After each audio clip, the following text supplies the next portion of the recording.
1.91 CR। सो यहाँ पे कंपाउंडिंग की मैजिक काम करती है। कहाँ पे 13 साल में 24 लाख के आसपास आप हो, एंड यही 13 साल और बढ़ने पे आप यहाँ पे 2 CR के करीब पहुंच जा रहे हो, अगर यही पास्ट के रिटर्न के हिसाब से अगर हमें रिटर्न मिलता है तो। इस वीडियो में दी गई जानकारी केवल शिक्षा और जानकारी के उद्देश्य से है। कोई भी निवेश करने से पहले अपने वित्तीय सलाहकार से सलाह जरूर लें। दोस्तों यार एक बात बताओ, अगर आपको हम कहें कि पेट्रोल जो कि आज अगर 100 रुपए लीटर बिक रहा है, अगर ये 90 रुपए लीटर बिकने लग जाए, आपको 90 रुपए में मिलने लग जाए, तो आप क्या करोगे? खैर छोड़ो, पेट्रोल उतना ज़रूरी है लेकिन उतना ज़्यादा ज़रूरी नहीं जितना मैं एक और चीज़ की बात करता हूँ। अगर हम मान लेते हैं जो सरसों का तेल है, अगर ये मार्केट में एग्जाम्पल के लिए 200 रुपये लीटर मिल रहा है, अगर ये आपको 160 रुपये लीटर मिलने लग जाए तो आप क्या करोगे? आप यही चाहोगे कि हम ज़्यादा से ज़्यादा तेल ले लें और हम इस समय रख लें, क्योंकि हमें आगे चल के महंगाई हो सकती बढ़ जाए। आपको लग रहा होगा कि आखिर हम तेल की बात क्यों कर रहे हैं। दोस्तों तेल ही नहीं, कोई भी चीज अगर आप उठा के देख लीजिए, अगर हम मान लेते हैं जिस चीज को आप बहुत ही काफी दिन से खरीदने वाले थे, आपको खरीदने का मन कर रहा था, लेकिन वो चीज काफी महंगी थी और आप नहीं खरीद पा रहे थे, अगर वो आपके लिए सस्ता हो गया हो तो आप क्या करोगे? हम एग्जाम्पल मान लेते हैं, अगर MRF का शेयर, ठीक है, एग्जाम्पल के लिए मैं बात कर रहा हूँ, अभी मैं आपको कुछ नहीं कर रहा हूँ, MRF का शेयर अगर मान लेते हैं 1000 रुपये का था, ठीक है, हालांकि इससे ज्यादा था, मान लेते हैं एग्जाम्पल के लिए, अगर ये 1000 रुपये का था और इस समय अगर ये आपको 900 रुपये में मिल रहा है तो आप क्या करोगे? आप सोचोगे भाई ये मौका अच्छा है, क्योंकि अभी यहाँ पे सस्ते में चीज़ें मिल रही हैं, और सस्ते में चीज़ें अगर मिल रही हैं तो हमें ज़्यादा से ज़्यादा खरीद लेनी चाहिए। आज मैं आपको एक बहुत ही प्रैक्टिकल चीज़ बताने वाला हूँ जिसका आप सभी को काफ़ी दिन से इंतज़ार था और आप लोग चाहते थे कि यहाँ पे अपना इन्वेस्टमेंट हम कर पाएँ, बट मार्केट ज़्यादा महंगा होने की वजह से आप इन्वेस्टमेंट नहीं कर पा रहे थे, जो कि आज आपके लिए अपॉर्चुनिटी है। चीज़ें आपको यहाँ पर 11 से लेके 12%, ठीक है, 11 से लेके 12% के आसपास यहाँ पर सस्ते में मिलने वाली हैं। और दोस्तों ये मैं यहाँ पर एक ऐसी स्कीम की बात करने वाला हूँ जो कि ऐसे तरीके से इन्वेस्ट करता है, अगर इसको समझेंगे ना, इसके फंडामेंटल को समझेंगे, तो आप खुद सोचेंगे कि काश ये मौका मुझसे छूट ना जाए, या फिर काश ये मौका और पहले आया होता। खैर देर आया लेकिन दुरुस्त आया। आपको यहाँ पे समझना है और समझकर आपको डिसीजन लेना है अपने खुद से। मैं आपको जस्ट यहाँ पे डेटा दिखाऊंगा और आपको उसके भी यहाँ पे अपना खुद का डिसीजन बनाना है। आपको इन्वेस्टमेंट करना है या फिर नहीं करना है, आप खुद से इसके लिए डिसीजन बना सकते हैं, ठीक है। आपको कोई कुछ भी रिकमेंड मैं नहीं करने वाला हूँ। दोस्तों यहाँ पर हम बात करने वाला हूँ SBI की एक ऐसी स्कीम है, ठीक है, SBI state bank of India की एक ऐसी स्कीम है। दोस्तों स्टेट बैंक ऑफ इंडिया जैसे बैंक है, उसी तरीके से म्यूचुअल फंड की AMC है, एसेट मैनेजमेंट कंपनी। मतलब यहाँ पर आपके पैसे इस AMC में लगते हैं, जिसकी वजह से आपने जो फंड सेलेक्ट किया उसमें आपके पैसे इन्वेस्ट होते हैं। एग्जाम्पल के लिए मान लेते हैं SBI एक ऐसा ब्रांच है, मतलब एक ऐसी कंपनी है जहाँ से कई सारे ब्रांच निकले हैं, जैसे बैंकिंग सेक्टर हो गया और जो यहाँ पे म्यूचुअल फंड सेक्टर हो गया, तो इस तरीके से ये ब्रांच निकले हैं। तो जो आपका पैसा होता है म्यूचुअल फंड वाले सेक्टर यानी AMC में जाता है, ठीक है, एसेट मैनेजमेंट कंपनी, और यहाँ पर जो फंड मैनेजर होते हैं ये आपके पैसे को सही तरीके से डाइवर्सिफाई करके म्यूचुअल फंड में लगाते हैं, ठीक है। तो ये आपका यहाँ पे पैसा AMC में जाता है और यहाँ से कई सारे फंड होते हैं। तो उनमें से एक फंड की डिटेल मैं आपके साथ शेयर करने वाला हूँ।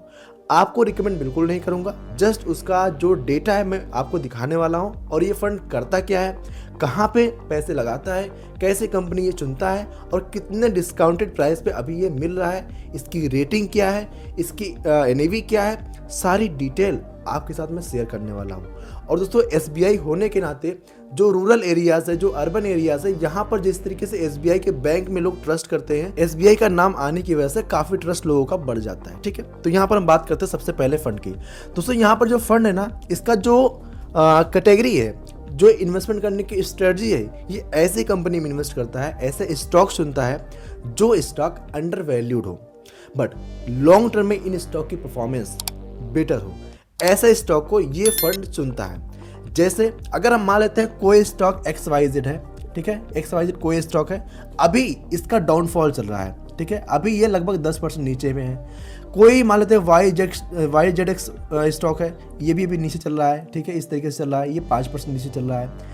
अब जो AMC है, जो ये फंड है, इसके जो फंड मैनेजर है, ये देखते हैं कि ये स्टॉक अभी नीचे चल रहा है, ठीक है, मतलब ये अभी अंडर वैल्यूड चल रहा है अपने हाइप से।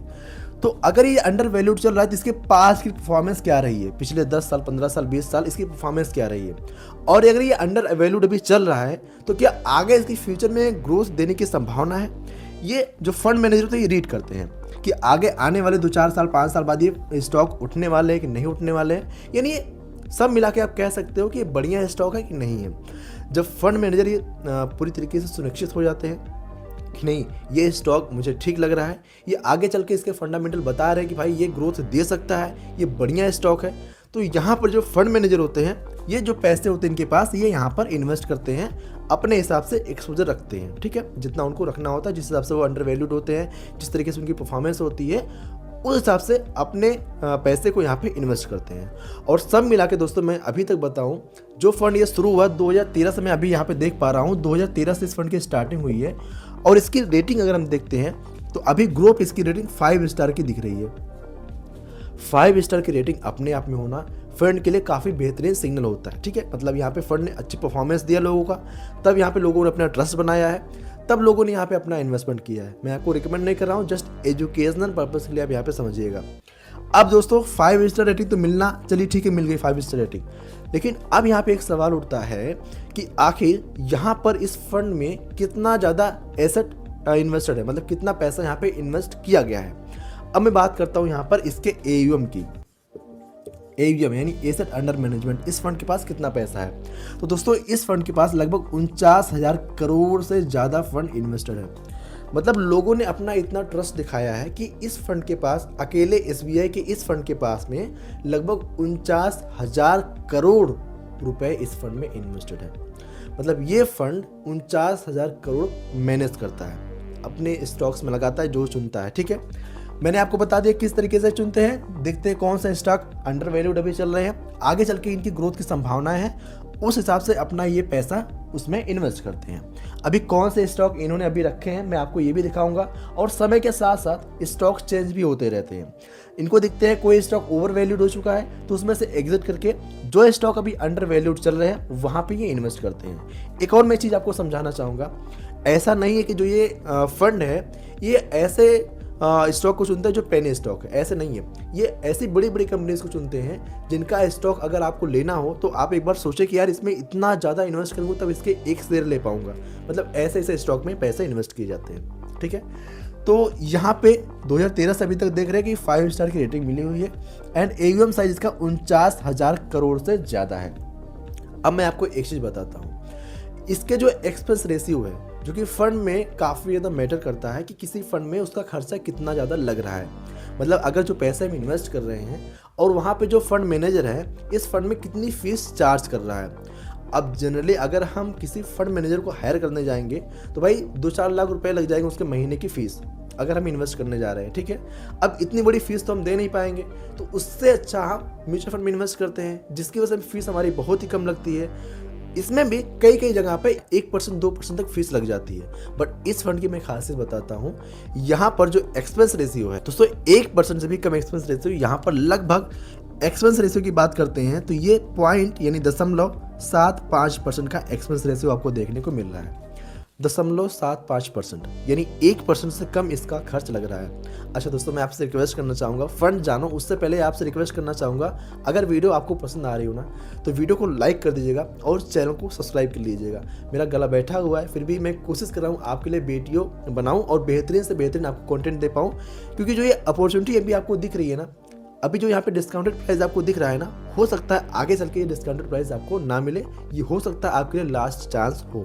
मैं आपको कोई जो कि पैनिक सिचुएशन नहीं क्रिएट कर रहा हूँ ना, तो मैं आपको यहाँ पे सलाह दे रहा हूँ, मैं आपको जस्ट जो डेटा कह रहा है वही मैं आपको यहाँ बताने का प्रयास कर रहा हूँ, ठीक है। चलिए यहाँ पे 0.75% का भी हमें यहाँ पे एक्सपेंस रेशियो देखने को मिल रहा है।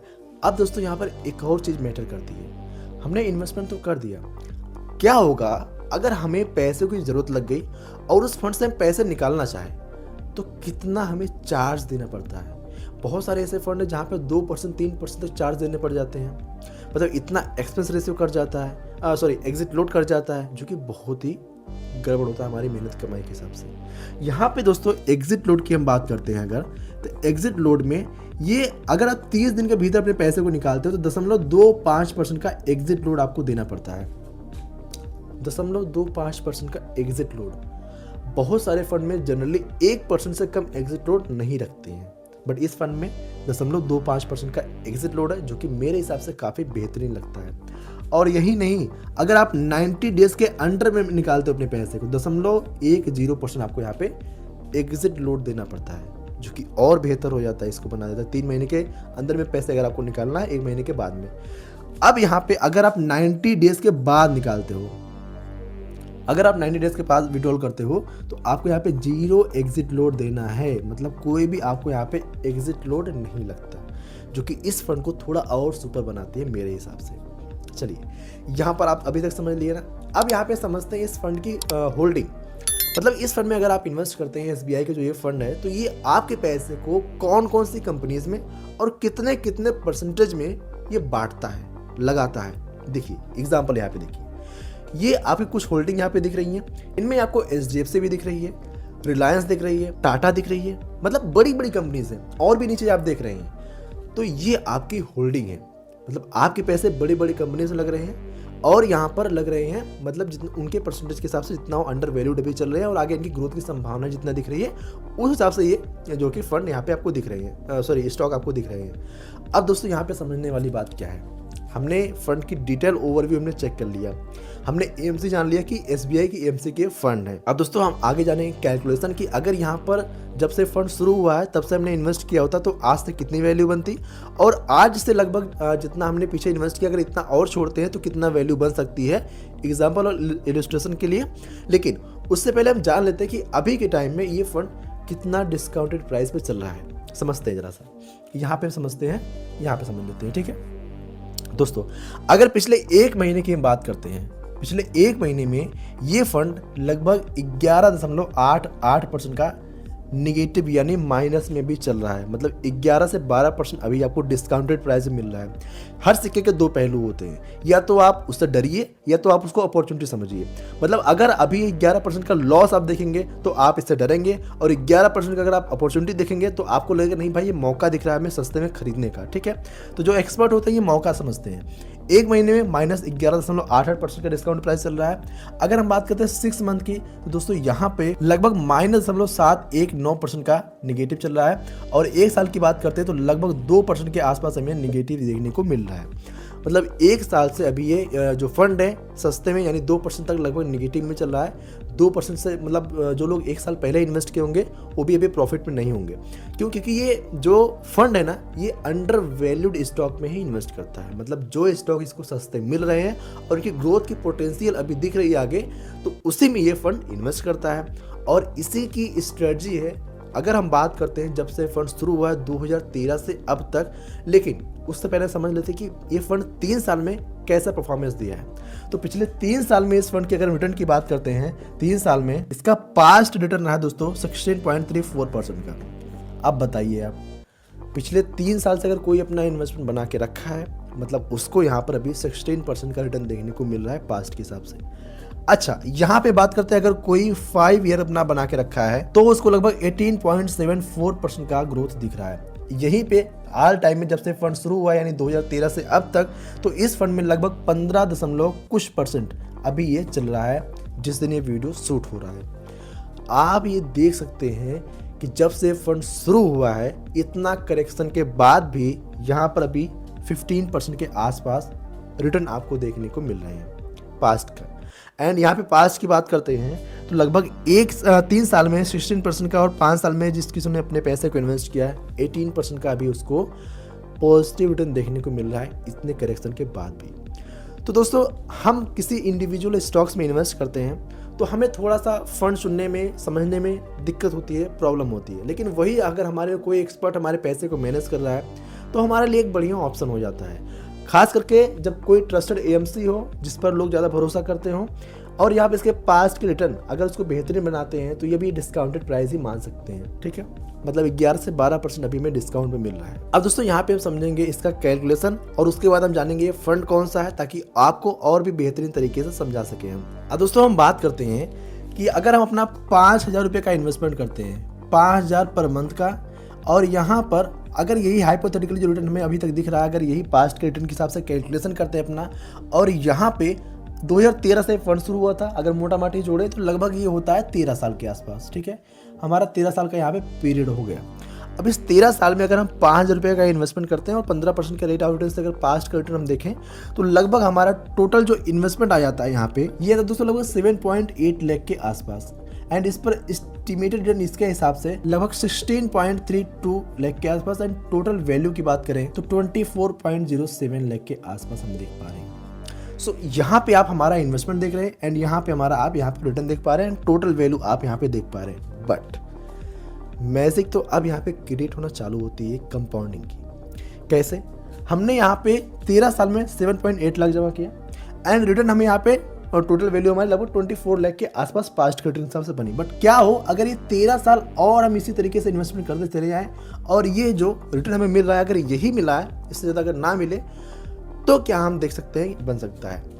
तो एग्जाम्पल के लिए हम मान लेते हैं हमारा जो टोटल इन्वेस्टमेंट हो जाएगा, टोटल हमारा समय लगभग 26 ईयर हो जाएगा, 13 साल और अगर करेंगे, टोटल इन्वेस्टमेंट हमारा 15.16 लाख के आसपास एंड तो एस्टिमेटेड रिटर्न के तौर पे 1.75 CR and total value 1.91 CR। सो यहाँ पे कंपाउंडिंग की मैजिक काम करती है। कहाँ पे 13 साल में 24 लाख के आसपास आप हो एंड यही 13 साल और बढ़ने पे आप यहाँ पे 2 CR के करीब पहुंच जा रहे हो अगर यही पास्ट के रिटर्न के हिसाब से अगर हमें रिटर्न मिलता है तो। जस्ट एजुकेशन पर्पस के लिए, इलस्ट्रेशन ओनली है। अच्छा, ये तो होगी SIP की बात। अब यहाँ पे हम बात करते हैं कि अगर कोई लमसम इन्वेस्ट किया होता, कोई अगर लमसम इन्वेस्ट किया होता 2 लाख रुपए मात्र, ठीक है, 2013 में अगर कोई यहाँ पे 2 लाख रुपए लमसम किया होता तो अभी तक उसकी वैल्यू क्या पहुंची होती? टोटल इन्वेस्टमेंट हमारा यहाँ पे 2 लाख के आसपास। ठीक है, हमने यहाँ पे देख ही दिया एंड इस पर जो टोटल वैल्यू बनती है हमारी लगभग ये होती 12 लाख के आसपास पास्ट के रिटर्न के हिसाब से। एंड यहाँ पे क्या हो अगर यहाँ पे 13 साल और छोड़े रहे तो इसकी वैल्यू क्या 24 लाख होगी सिर्फ, क्योंकि 13 साल में यहाँ पे 12 ही बना, तो यहाँ पे 13 साल अगर और छोड़े तो कितना बन जाएगा? 24 लाख या 25 लाख, 30 लाख, कितना होगा? कमेंट करके जरूर बताइए आप, ये आपके लिए टास्क है, कमेंट करिए फटाफट, हम देखते हैं। ठीक है, चलिए मैं बताता हूँ। ये वैल्यू दोस्तों अगर यही रेट ऑफ रिटर्न हमें देखने को मिल गया तो ये वैल्यू 75 लाख के आसपास पहुंचा सकती है। जस्ट इलस्ट्रेशन ओनली, एग्जांपल के लिए, अगर यही रिटर्न हमें पॉसिबल हो जाता है, अगर मिल जाता है तो। सो यहाँ पे हमने देख लिया कैलकुलेशन, फंड की डिटेल्स, सारी चीज़ें हमने देख लिया, कितने डिस्काउंट प्राइस मिल रहा है ये भी हमने देख लिया, इसकी होल्डिंग क्या है ये भी हमने देख लिया। अब बात करते हैं कि SBI का ऐसा कौन सा ये फंड है जिसके बारे में हम बात कर रहे हैं। दोस्तों ये है, मैं आपको लिख देता हूँ यहाँ पे SBI, गेस कीजिए, गेस कीजिए, लिखिए कमेंट में, अगर आपको पता था पहले से तो लिखिए, मैं देखता हूँ किसको किसको पता था। ठीक है, SBI कंट्रा फंड, SBI कंट्रा फंड, ये दोस्तों स्क्रीन पे भी आप देख पा रहे होंगे। कई सारे लोग हमसे शिकायत करते हैं कि आपकी राइटिंग बहुत ख़राब है। दोस्तों मैं फास्ट लिखने के चक्कर में ना ऐसे लिख देता हूँ, अगर मैं स्लो लिखूँ तो आप लोग बोर होने लग जाते हैं, इसलिए मैं यहाँ पे स्क्रीन पे लगा दे रहा हूँ। ये फंड आप देख पा रहे हैं, मैं रिकमेंड बिल्कुल नहीं कर रहा हूँ, जस्ट एजुकेशन पर्पज़ के लिए आपको इस फंड के बारे में बताने का हमने प्रयास किया। सो कैसा लगा ये वीडियो? अगर ये वीडियो पसंद आया हो, कुछ समझ में आया हो तो वीडियो को लाइक करना मत भूलिएगा। अगर आप चैनल पहली बार है सब्सक्राइब नहीं किए हैं तो चैनल को सब्सक्राइब करना बिल्कुल भी मत भूलिएगा। ये वीडियो अपने दोस्त के साथ भेजिएगा ताकि उसको भी फाइनेंशियल समझ बढ़े और इस वीडियो को आप हाइप दे सकते हैं ताकि ये वीडियो ज़्यादा लोगों तक पहुंच पाए। सो अगर आपने कोई राय देना चाहते हैं कमेंट में अपनी राय जरूर दीजिएगा। चलिए मिलते हैं अगली वीडियो में, तब तक के लिए जय हिंद, जय भारत।